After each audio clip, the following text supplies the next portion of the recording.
এটা তাদের পরিকল্পিত হয়তো বড় একটা প্ল্যানের অংশ। স্বরাষ্ট্র মন্ত্রণালয়ের দায়িত্ব নেবার মতো ক্যাপাসিটি বা এবিলিটি উনার নাই।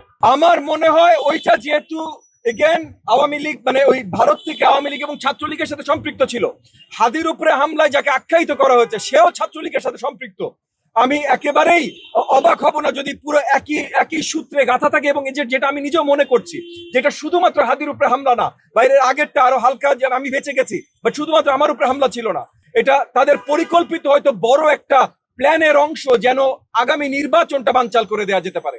তো এখানে শক্তভাবে আমাদের সকলকে এই জায়গা নিতে হবে, সকলকে দাঁড়াতে হবে। দেখেন 12-14 মাস হয়ে গেছে আমরা বলছি যে এই যে আমাদের স্বরাষ্ট্র উপদেষ্টা আছেন, উনি যেই অবস্থায় দেশ আমরা পেয়েছি 24-এর 5ই আগস্টের পর, সেই অবস্থায় স্বরাষ্ট্র মন্ত্রণালয়ের দায়িত্ব নেবার মতো ক্যাপাসিটি বা এবিলিটি উনার নাই। কোকো ও শিয়া বাটারের ইউনিক কম্বিনেশনে তৈরি Natura expert care body lotion স্কিনের ড্যামেজ হিল করে, ত্বক রাখে সফট ও ময়েশ্চারাইজ। লুকিয়ে আর কতদিন, বাই বাই ড্যামেজ স্কিন। উনাকে ছোট করছি না বা ওনাকে নিন্দা জানাচ্ছি না, কিন্তু যেটা নাই সেটা নাই ভাই।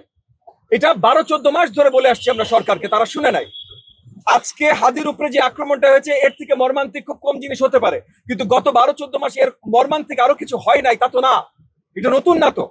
সো আবার আরেক দিকে আপনি যদি তাকান, শুধুমাত্র স্বরাষ্ট্র উপদেষ্টা চেঞ্জ করে হবে না, মানে ব্যবস্থাটাকে শক্তিশালী করতে হবে, পুলিশ বাহিনীকে শক্তিশালী করতে হবে। সেটা শক্তিশালী করার সময় এখন নাই, তাহলে আর্মিকে আরো আর্ম ফোর্সেসকে আরো শক্তিশালী ভাবে মাঠে নামাতে হবে। কারণ এখন আমরা নির্বাচনী সময় চলে আসছি, কিন্তু তফসিল ঘোষণা হয়ে গেছে।